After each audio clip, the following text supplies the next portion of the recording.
what they do is they say, hey, the casino business is perhaps, risky business, regulated business, when the economy is booming, the casino business is going up. When the economy is tanking, the casino business is going down.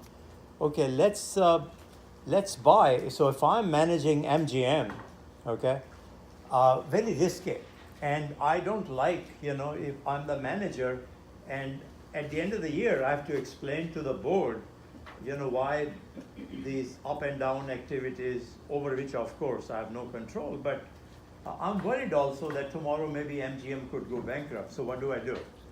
I go out and buy Albertsons, for example, or Winn-Dixie. Why do I do that?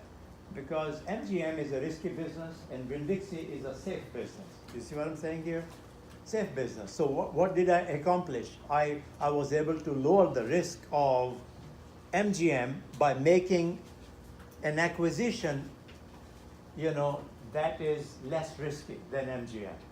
So this way what happens now, if MGM doesn't do well, I'm sure Winn-Dixie will do well, okay? So what will happen? My job will be safe. You see what I'm saying here? So managers can make investment decisions that will help them, but not the shareholders. Shareholders don't want what you are doing, but you are doing it to help yourself. So which is what it says, lost opportunities due to managers' preference for business size. Managers may want to grow their businesses. Why?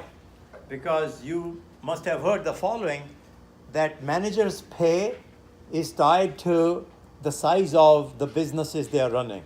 Okay? So for example, if the size of my business, if I'm MGM, I buy Winn-Dixie, I buy Albertsons. Now my size is doubled.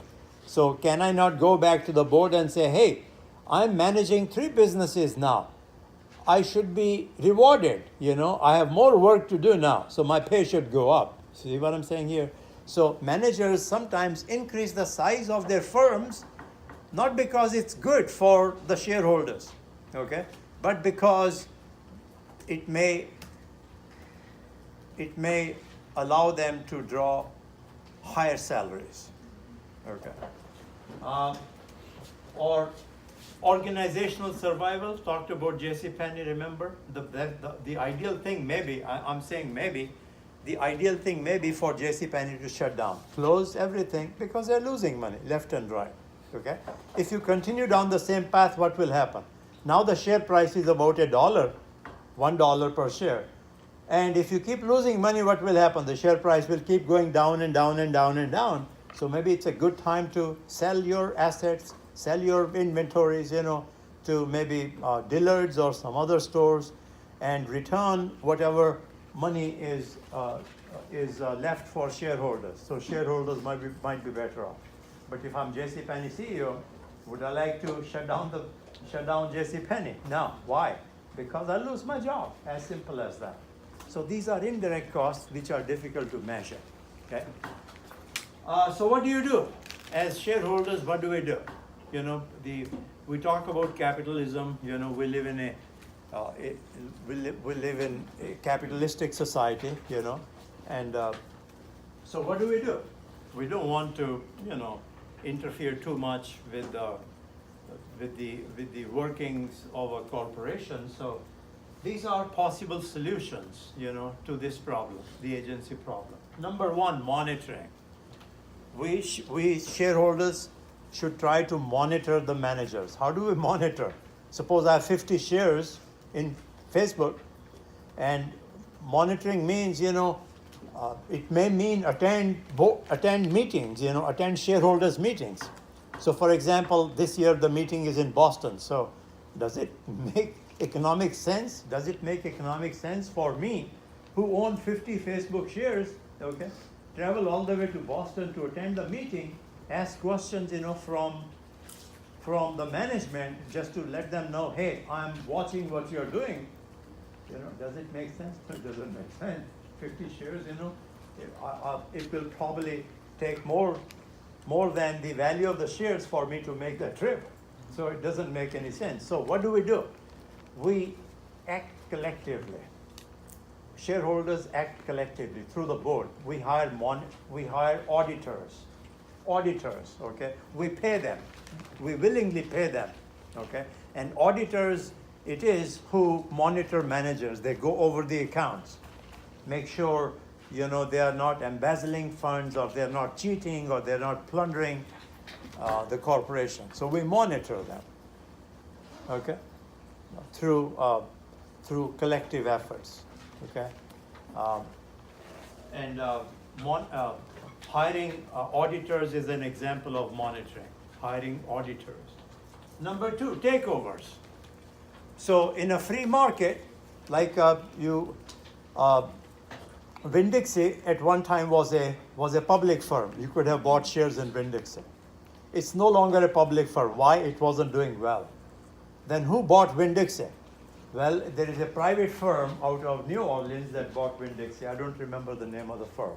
So if let's say, I take you back 5 years. If I'm Winn-Dixie CEO, okay, and I'm not doing a good job, you know what I'm doing? I'm looking over my shoulders to see if somebody is gonna buy me. Because if there is a company which is gonna buy Winn-Dixie and kick me out, you understand? That's very bad thing for me. So what will I do?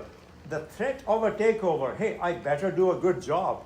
If I'm Winn-Dixie CEO, I better do a good job, manage, you know, maximize shareholder value or maximize the stock price. Because if I don't, then, you know, somebody else will come and take over Winn-Dixie and kick me out, which is exactly what happened in the case of Winn-Dixie. So takeovers, you know, is a mechanism that keeps managers straight, okay? So managers, you know, are afraid, hey, if we don't do our job well, somebody else is gonna come in, kick us out and buy our firm. So it's an incentive for them to do the right thing. You understand what I'm talking about here? Mm-hmm. Anyone has any questions on takeovers, you know? Okay. Finally, a proxy fight. What is a proxy fight? I told you that the power, the control of a corporation rests with the board of directors, okay? It's the board that controls the corporation, okay? So, if you don't like IBM's board of directors, then how do you throw them out? How do you throw them out? Because you see, this ballot says, so if you are an IBM shareholder, you have 3 options. You don't have a clear-cut choice as you have in a political election, right? In a political election, as I must have told you, you can vote for Mr. Trump or you can vote for Mrs. Clinton. You have a clear-cut choice. Here, you don't have a clear-cut choice. What are your choices, as I told you last time? Your choice is cast your vote in favor of all the nominees which are nominated by the incumbent, you know, management, okay? What's choice number 2? You don't like any of the board members, you say, I withhold my vote, I refuse to vote, okay? And choice number 3, you cast your vote in favor of some and deny your vote to the rest of the nominees. These are not very good choices. You see what I'm saying here? So if you're unhappy with a board of directors, what do? This is what happens. Now a shareholder can rise. A shareholder or a group of shareholders can rise, rebel, revolt against the current board, okay? But the one shareholder or a group of shareholders, they better have deep pockets, okay? They better have substantial investment in the firm. I can give you an example of many. I'm explaining proxy fights here, okay? So let's keep focus on that. Have you heard of this individual, Carl Icahn?